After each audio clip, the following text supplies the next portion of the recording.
somebody is lying, and I can't wait to find out who. Napheesa Collier, if what you said is true, just make sure you got that on recording. Hey, Cathy, if what you said is true, just make sure you got that on a recording. WNBA Commissioner Cathy Engelbert stood before reporters claiming she'd do better. But what she really did was dodge every question about the allegations Napheesa Collier dropped. Allegations that rocked the WNBA to its core and shamelessly disparaged its biggest star, Caitlin Clark. You could see it in her face. She wasn't answering, she was surviving. But why lie when players, coaches, and even media are calling her out in real time? Today, we're breaking down exactly how Engelbert got caught twisting the truth, and why NBA's top honcho, Adam Silver, might be the one forced to clean up her mess. Do you think Engelbert should be fired? Let us know down in the comments below. First, let me repeat this. You saw it in my statement, but I have the utmost respect for Napheesa and for every single player in our league. They are at the center of everything we do. I was disheartened to hear that some players feel the league and me personally do not care about them or listen to them. And if the players in the W don't feel appreciated and valued by the league, then we have to do better and I have to do better. How did Cathy Engelbert think she could talk her way out of a scandal everyone was already watching unfold? The moment she stepped behind that podium before the finals, every seat in the room felt heavier. Reporters weren't there for pleasantries. They were waiting for truth. And instead of giving them that, Engelbert reached for the oldest trick in the crisis management handbook. Start soft, show empathy, and hope the audience forgets why they're angry. Her opening line promised to do better, a phrase so overused it's empty now, especially when it comes from someone accused of ignoring the same players she claims to support. Hi, Cathy. Malika Andrews, ESPN. I just wanted to get some clarity on some of the specifics that Napheesa Collier said about your conversation that you had that was previously private. Did you in fact say that, quote, players should be on their knees thanking their lucky stars for the right steal that I got them? The setup looked polished. She thanked the media, praised the postseason, and framed her role as one of growth and progress. For a split second, it almost worked, until she brought up the controversy around Napheesa Collier's comments. That's when the smooth, well-rehearsed act started to unravel. Engelbert dismissed Collier's words as inaccurate, yet she never once gave a straight denial to the most important part of the claim, that she allegedly told Collier Caitlin Clark should be more grateful. That silence spoke volumes. Instead of clearing it up, she tried to smother it under vague phrasing about miscommunication and ongoing dialogue. I think what's most helpful is to focus on, I have been in touch with Napheesa, we've exchanged texts, we're talking next week. So I think obviously a lot of reporting, a lot of inaccuracy about what I said or what I didn't say. And I will tell you, I highly respect the players. There's a lot of emotion and passion going on right now because we're in collective bargaining, we're in the WNBA finals. And so I'll leave it there. I mean, I'm just obviously disheartened. It was the kind of response you'd expect from a corporate boardroom, not the leader of a league built on authenticity.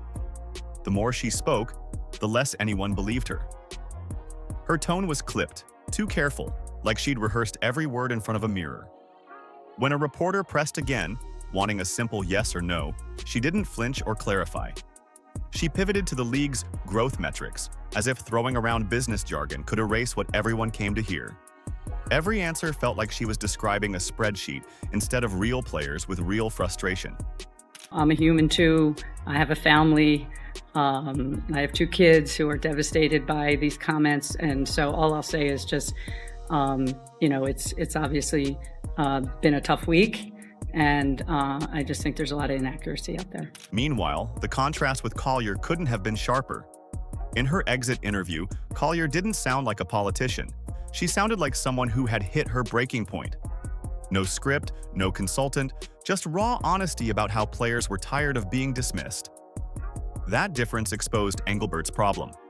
One spoke from lived experience, the other from a teleprompter. Fans can sense authenticity, and in that moment, every person watching could tell which one was genuine. That's a mentality driving our league from the top. We go to battle every day to protect a shield that doesn't value us. The league believes it succeeds despite its players, not because of them. We have the best players in the world. We have the best fans in the world. but right now we have the worst leadership in the world. By the third round of questioning, even the most composed journalists looked irritated. Reporters tried different angles, hoping she'd drop the PR curtain and speak plainly. She didn't. Every sentence looped back to the same phrases. We're evaluating. We support all players. We're focused on the future. It sounded robotic, detached from reality, like someone describing a fire while insisting everything was fine because they'd scheduled a meeting about it. You've continued to express that you're disheartened by the characterization of your conversation with Napheesa Collier. Just again, seeking clarity. Did you in fact say that Caitlin Clark should be grateful she makes $16 million off the court because without the platform that the WNBA gives her, she wouldn't make anything? And do you actually feel that way, that without this platform, players like Caitlin Clark wouldn't be making what they do off the court? Then came the line that defined the afternoon. She declared she was not a quitter. To her, that was supposed to project strength. But to players and fans, it came off as tone-deaf. Nobody had asked her to quit. They had asked her to take responsibility. Instead, she framed herself as a victim of criticism, a leader unfairly attacked for doing her job. The problem wasn't persistence, it was pride. People weren't angry that she stayed calm. They were angry that she refused to admit fault. Caitlin has been a transformational player in this league. She's been a great representative of the game. She's brought in tens of millions of new fans to the game. Proud of what she's put on the court. Unfortunately, the injuries held her back from a full season this year. But again, I'm not going to get into every point, counterpoint. It's not productive here. We're here to celebrate the WNBA Finals. I think what Indiana just did was amazing with all the injuries they had and the everything they faced this year, bringing that to a Game 5 in overtime. But yeah, as I said, there's a lot of inaccuracies reported out there. That's when the mood in the room shifted. For those watching live, it became clear her biggest mistake wasn't lying. It was pretending the lie wasn't visible. Players were tweeting reactions before the presser even ended, and they weren't subtle. The gap between her polished words and what players had experienced firsthand grew wider by the minute. Engelbert didn't just lose control of the narrative, she lost credibility with the very group she's supposed to represent. Heading into the upcoming CBA season, that matters more than any sponsorship deal. The players' trust isn't a formality. It's the fuel that keeps the league from fracturing. And now that fuel looks dangerously low. Her press conference, meant to calm the storm, ended up warning everyone how deep the divide actually runs. Reporters packed up knowing they hadn't just covered a media event. They had witnessed a moment that could redefine the league's power dynamics. A trend we've seen this season has been the increase in injuries. According to the 9 Basketball's database of injuries, injuries were up 36% this year. And even in the WNBA's own numbers that were shared with Bloomberg, they say they were up 29%.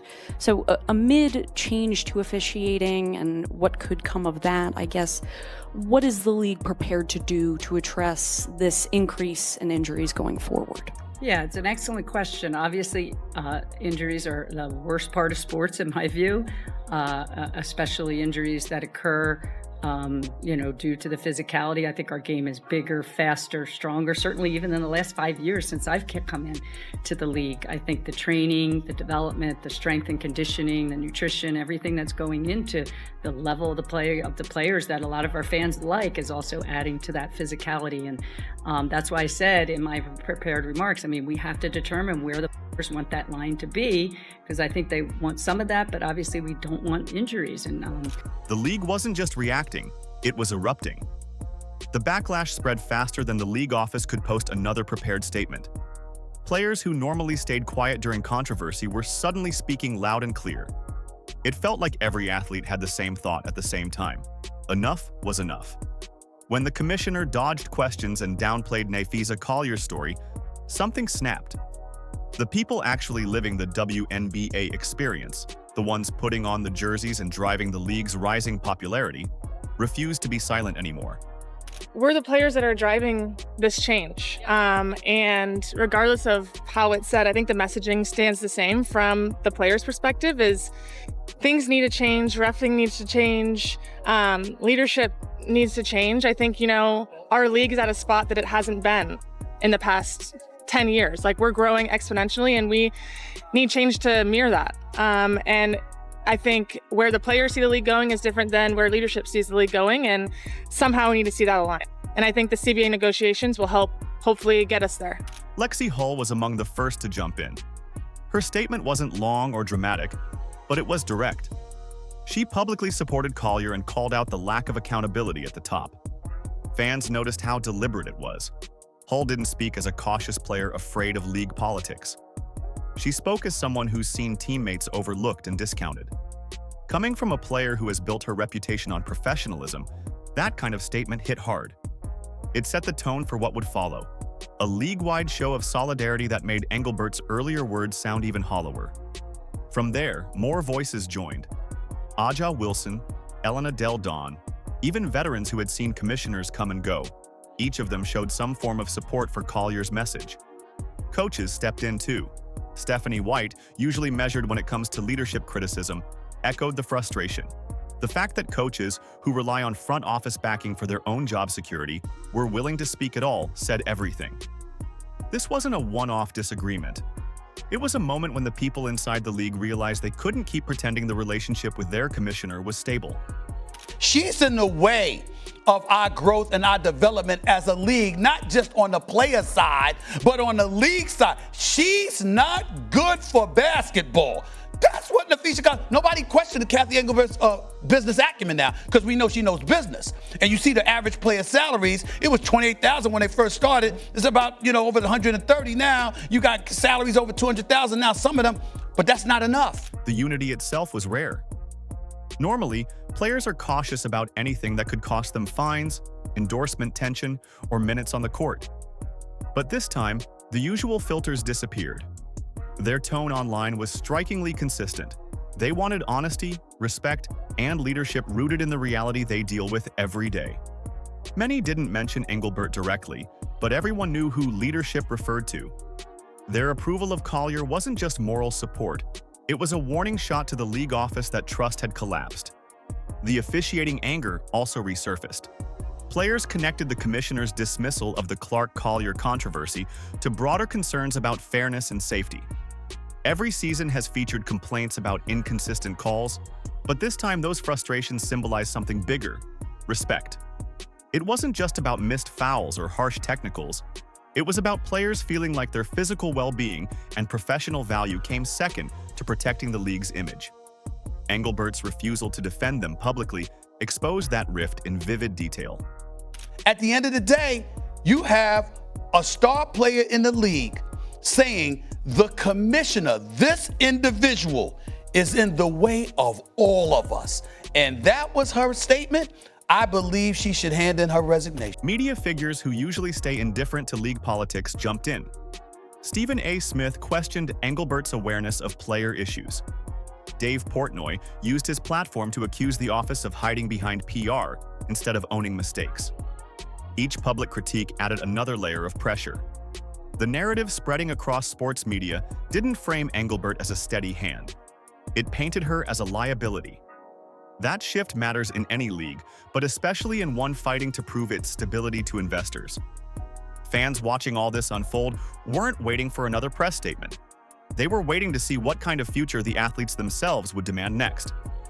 Do you give Cathy Engelbert credit for the TV deals that she has struck, or does all this kind of lead to her demise? No, I give her no credit for anything she struck, because as far as I know, it was a struggling league until this new class of rookies came out. And I mean, listen, this may say a lot about my WNBA knowledge. If you threw Aja Wilson's name at me like 2 years ago, I'm not sure I really would have known who that is. I certainly wouldn't have known who Napheesa Collier is. Like, yes, I knew the bigger stars, and those are as big, but like I'm talking about Diana Taurasi, but I wasn't locked in on this league. Everything has changed. What happens when the WNBA's biggest problem can only be fixed by the NBA itself? That's where this story heads now, because the drama that started with Cathy Engelbert's evasive press conference has grown way past player frustration. It's drifted into the territory where real money and control meet, territory that belongs to NBA Commissioner Adam Silver. Most casual fans don't realize that half of the WNBA isn't controlled by its own teams. It's owned by the NBA's Board of Governors. That means Engelbert doesn't just answer to players or owners of the individual franchises. She reports to Adam Silver, the person who sits at the top of the basketball food chain. Her job exists because the NBA allows it to, and right now, that might be the most uncomfortable fact in women's basketball. Cathy Engelbert is being made to, or quite literally is, and sometimes that's a matter of perception from ownership. Players have said how they feel. Then yes, I would imagine that her job would be in peril here. That though will have to come from the Board of Governors. That would have to come from NBA leadership, because as I understand, Cathy Engelbert, when she was named the first ever WNBA Commissioner, reports directly to Adam Silver and his team. This setup matters more than it seems. The WNBA might be smaller, but it's tied directly into the same machinery that runs billion-dollar TV contracts, corporate sponsorships, and global branding campaigns. The upcoming joint media deal, valued at roughly $2.2 billion, connects both leagues financially. If investors start seeing the women's side as unstable, it reflects back on the entire basketball operation. For years, Silver has spoken about alignment between the leagues. But alignment cuts both ways. When the WNBA helps grow the footprint of basketball, Silver can highlight it as proof that inclusion makes money. When leadership at the WNBA level becomes the story for the wrong reasons, every straight-faced quote about growth becomes awkward PR cleanup for the NBA office. There are conversations that I'm sure the league and also the NBA leadership is having, because again, we're in the WNBA finals. We talked about NBA preseason coming, and this is probably, if not the biggest, one of the biggest stories in basketball in the US right now. Behind closed doors, that's exactly what has started happening. The conversation has shifted from whether Engelbert can regain authority to whether Silver will eventually step in to restore order before the next collective bargaining cycle turns chaotic. If the players' union goes into those negotiations distrustful of the commissioner, every clause becomes a flashpoint. A league that depends on partnership can't function if the players believe the top executive disrespects them. And with anger spilling across social platforms and talk shows, Silver's circle knows this isn't a small personnel issue. It's a reputational risk attached to real dollars and broadcast rights. I did want to follow up though and ask, I think that the growing sentiment around the league, right, is that players, they feel that the right leadership isn't in place right now in the league office. So do you feel that you're still the right voice and expect to continue to be commissioner beyond this CBA? There's precedent too. Professional sports history is filled with examples of executives removed not because their work failed on paper, but because optics spiraled out of control. When sponsors, networks, or athletes lose faith, leadership changes quickly to stabilize value. That's the quiet conversation making its way around the league's executive suites right now. Insiders have reportedly described tense meetings where decisions are being delayed until the finals end, just to avoid overshadowing the games. Everyone understands the timing, but they also understand that ignoring the issue looks worse than addressing it. The phrase circulating internally is about protecting momentum, which is another way of saying the NBA wants to keep advertisers confident that women's basketball is still a safe investment. Certainly, that's another inaccurate statement out there that everybody reads and takes clickbait on. Obviously, I've never been a quitter. I'm entering my 40th year, actually, this month in business. Never been a quitter, never shied away from tough situations. I think leadership, the cream always rises to the top, and I've always been someone who believes in the fact that if there's things we need to fix, we're going to fix them. If there are things the players have a perspective on that they don't like that we're doing or I'm doing, we'll fix them, Malika. That's why whispers about Silver intervening have started to feel less like rumor and more like inevitability. At this point, it's not even about whether Engelbert deserves credit for the league's growth. It's about control, who actually has it, and who's being exposed as replaceable. Silver sits in that rare position where he could make a single executive decision and shift the WNBA's entire public trajectory. To fans, the so-called unmasking isn't just seeing Engelbert's mistakes. It's realizing she isn't the ultimate authority she pretends to be. Her future depends on a league she doesn't fully command, managed by a boss who values stability over loyalty. He suggested Caitlin Clark should be grateful for what she makes off the court. That's preposterous. Did you miss the Iowa years? Clark is the Tiger Woods tide that lifts all boats. And we know this show is proof. The highest rating we have ever had followed one of her games at Iowa. The WNBA has benefited from her presence more than the other way around, even though this year for Caitlin Clark was essentially lost to injury.